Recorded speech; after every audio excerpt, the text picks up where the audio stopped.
කුණාටුව සංසුන් කිරීමට උත්සාහ නොකරන්න. ඔබ සංසුන් වන්න.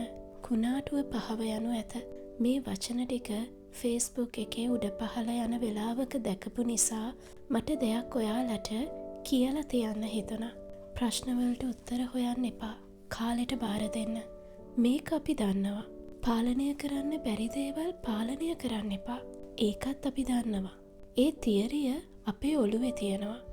ඒත් අපි ඒවා ජීවිතය තුළ නිසියාකාරව ක්‍රියාත්මක කරනවාද?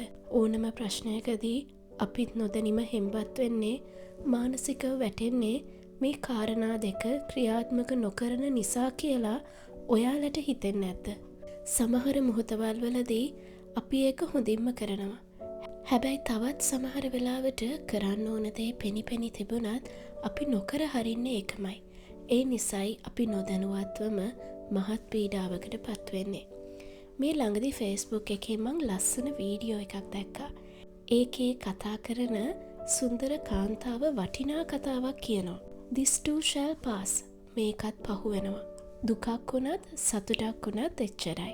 අද අපි හොඳට හිටියොත් හෙට අපිට පුදුමාකාර වේදනාවකින් ඉන්න සිද්ධ වෙන දේවල් වෙන්නත් පුළුවන්. හැබැයි ඒක දිගටම තියන්නේ. පහු වෙලා යනවා.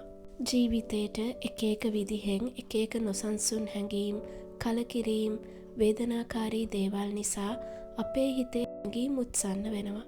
අන්න ඒ නිසායි අපිට අර මුලින් කියපු කාරණා දෙක ක්‍රියාත්මක කරගන්න බැරි වෙන්නේ.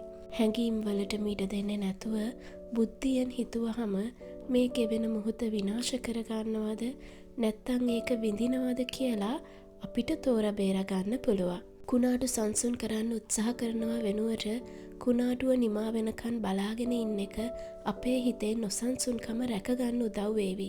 ඉතින් මේක නිකන් කතාවක් නෙමෙයි, අත්දැකීමක්. ගොඩක් ස්තුතියි මාව අහන් හිටියටයි බලන් හිටියටයි.